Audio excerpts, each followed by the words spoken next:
Well, the history of Nikken all depends on who's telling the story. And because I'm telling the story, I have to tell it from my point of view. Because it's one of those arenas where, there are those events in our lives that we really know ahead of time they're going to be a big event. But there's other times when we don't really know. It's later on we found out what a big event it really was. And that's what happened to me. I'd gone to the University of Wyoming and become an engineer with the General Electric Company. And I found out that I needed a little extra income. I'd been sent to the San Francisco Bay Area, and coming from a little town in Wyoming, I was like a kid in a candy store.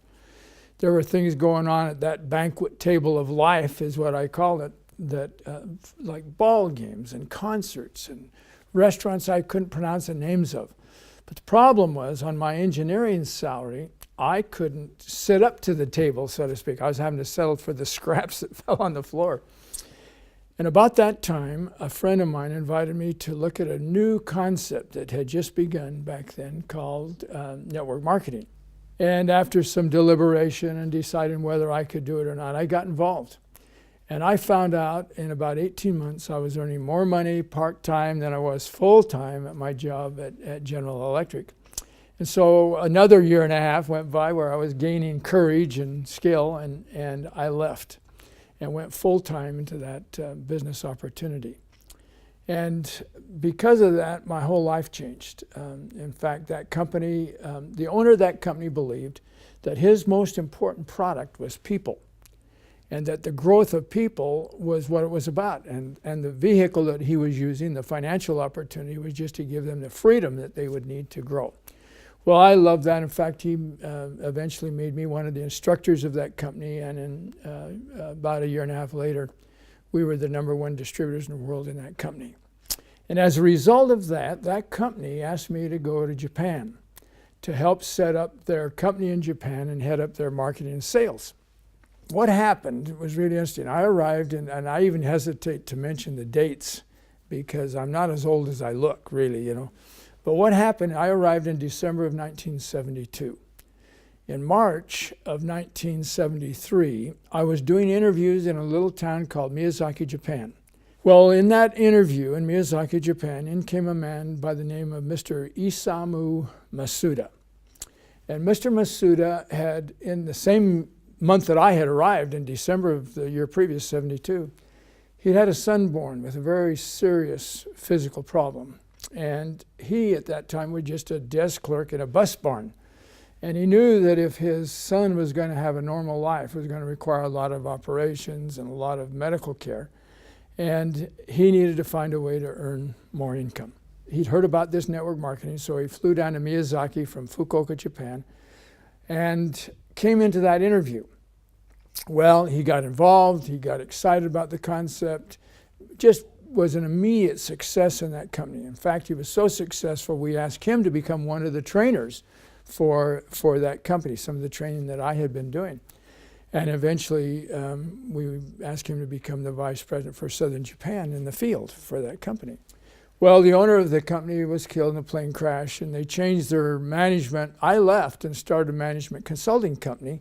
Mr. Masuda left, and in March of 1975, started the company Nikken. And what he asked us to do was set up the training program for his new company, because what he wanted that company to be was a vehicle for people to be all that they can be. In fact, he started with a philosophy that was just tremendous. He was raised by a single mom, by the way. His dad had died as a result of the war. And she had evidently whispered to him nightly, probably, about how if he was going to have a peaceful, joyful life, he needed to have a life of balance. So here he was starting this new company, and he was going to have a chance to put into effect a philosophy that is now just such a key part of the company called balance in the 5 pillars of health: healthy mind, healthy body, healthy family relationships, contribution to society, and healthy finances. But his slogan was the key. It was a company about humans being more. He wanted his most important product to be clear that it was about the growth of people. That's how the company started. Well, things went along just amazingly. He found some people who believed what he believed and who banded with him. And in fact, in 4 years, he had just one product. They had come across these Japanese scientists who had been studying magnetic deficiency syndrome, is what they called it, and the effects of the Earth's magnetic field being diminished. And they had come up with a prototype called mag steps today, with a little bumps to massage the feet with magnets in it. With that one product, they reached $1 billion in sales faster than any company in history up to that point. About a year and a half into that, I came back to the States and just occasionally did training programs for him. He'd send people over he wanted me to train, that kind of thing. And then in 1989, we finally convinced him to bring the company to North America. Up to that point, he resisted it, saying the Western world was not ready for that. The Western medicine, in order to be good health, you either had a knife, a shot, or a drug. And they weren't ready for this holistic approach. He's probably right. But in 1989, he decided it was time, and he selected as the person to head up his company in North America a good friend of his who was also raised by a single mom whose dad had died as a result of the war, exactly the same age, who had also been a key part of that original company, Mr. Tom Watanabe. And they asked me then to head up their training program in North America. And that was the result of it. Well, shortly thereafter, in 1990, he had his first international convention. He held his first convention in Sao Paulo, Brazil. We all went down there. It was a very exciting time, 2,500 excited people from around the world, most of them from Japan and Brazil. But as we were getting ready to leave, Mr. Masuda came up to me to say goodbye, and through a translator. All we have ever communicated through is a translator. He said, "Do you remember what you told me when you interviewed me in March of 1973 in Miyazaki, Japan?" And I didn't have a clue. I didn't even remember interviewing him, much less what I had said.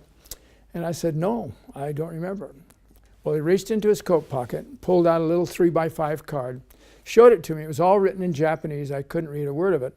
But at the bottom of it, it said, "El Proffit." And he said, "What you told me in that interview changed my life." Well, I'm feeling pretty good. You know, that's what would your mama say, you know, that kind of thing. And I was smart enough to ask the translator what it said. It said, "In order to become the person you wish to become, you must first think, talk, walk, and act as if you already are that person." Well, now I recognized it because that was something that I had learned from Earl Nightingale in his Lead the Field series. And I had been playing that for 9 years every single day. And evidently in that interview, something triggered that response. And he said it changed his life. Well, I realized from that moment on that it's important that you show up, that you be where you say you're going to be, because who knows what you're going to be able to do or say or be that will inspire somebody who can really change the world. And it's made such a big difference in my life. But it's also been an awesome kind of a responsibility because you recognize that there are no coincidences. Everything happens for a reason. And you recognize that because of his philosophy and wanting to help people be more of what they can be, that was a key point of his life. That's been an exciting thing for me in the history of Nikken.